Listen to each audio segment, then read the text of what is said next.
Welcome to the series on how to make your business more sellable. This is a great series for anybody that's looking to sell their business in the next couple of years because they're looking to retire or for any other reason. One of the bad statistics in my industry is that 80 to 90% of the businesses for sale do not sell. And so that's just a horrible statistic. So the series is about how to make your businesses more sellable. I want to let you know that I sell nearly 90% of the businesses that I take to the market. My name is Jim Parker. I'm with Boss Group International. I've been helping people sell businesses for nearly 25 years now.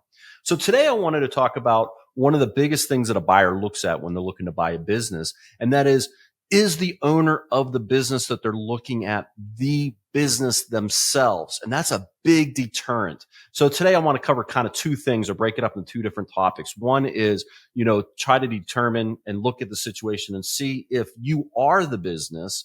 And then on the second part of that is that if you are the business, what kind of things can you do to or implement so that it removes you from that situation, so that when a buyer does come look at your business, they're looking at it and saying the owner is not the business. The business is not dependent on them themselves. So let's start off and just talk about, let's try to identify if you are the business yourself. So one of the biggest things is when a buyer is looking at that is, are the clients and customers of the business calling the business owner themselves and not the business? Are the relationships with the business, the vendors, suppliers, clients, customers, whatever it is, all those relationships, are they relationships with the business, or are they relationships with the business owner? Are they calling the business owner's cell phone? Or when they are calling the business, are they always asking for the owner? That is a big sign that you are the business, and buyers, they don't like that.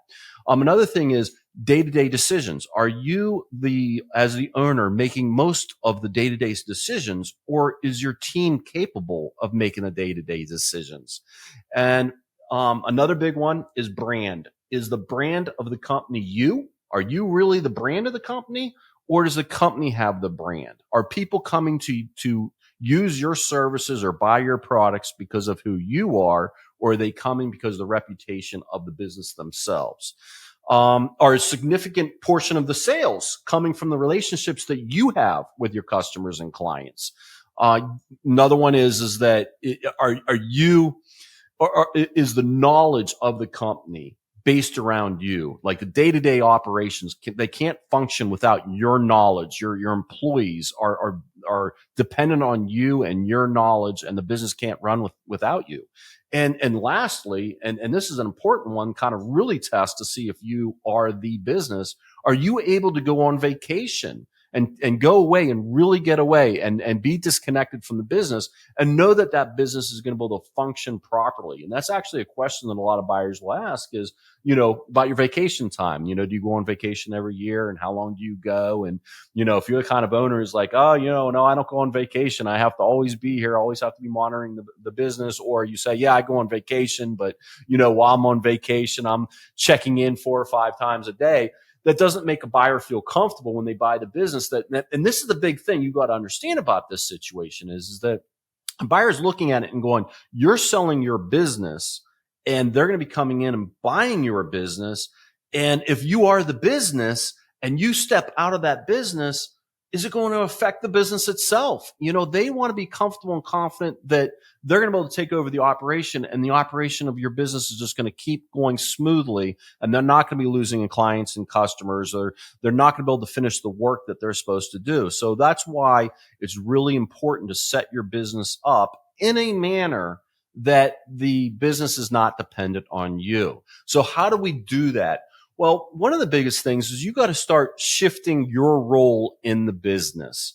And one of the best things you can do right off the bat is you need to start creating, if you don't have them already, and you probably have them, but you don't have them written down, is you need to make really strong systems and procedures. Come up with really strong systems and procedures, and not only come up with them, but document them. And make sure that the operations in your business are standardized. Like all your employees know what they're supposed to do in different kind of situations, and it's the same way each time. That's just a big, huge part of it. And another thing is that you really need to set out measurable goals and metrics that you have to accomplish to get to those goals, and let all your employees know what those measurable goals are and what those metrics are. And this is one thing I don't think business owners think about a lot, but as business owners, a lot of times we do the same thing over and over and over again. Everything, on a day-to-day basis, there's a lot of things that are just kind of very routine. We do them over and over again. One of the first things that I recommend you do is kind of look at a situation where those routine items can be automated. And that way they're not dependent on you. They're not dependent on your labor force. They're just kind of automated type of situation. And you got to learn to delegate. I know business owners have a hard time. I've talked to a lot of business owners over the years, and that's probably one of the biggest things business owners struggle with is the ability to delegate. They have to be highly involved in everything that's going on in the business. And, that's a sure sign that the business is dependent on you. Your employees are afraid to make decisions without you. So you got to put it in a situation where you empower your employees to make those decisions. You train them accordingly. You train them to what you expect needs to be done, and then delegate the work to them and have the faith that they're going to be able to follow through. Now, in order to do that, you have to have competent employees. And that's one of the biggest things is when you're going to hire employees, you want to hire competent employees that you're going to trust, that once you get them up to speed, you train them on how you want them to do their particular job, that you're going to have faith that that person is going to be able to execute it, and you're not going to have to be involved in those day-to-day operations.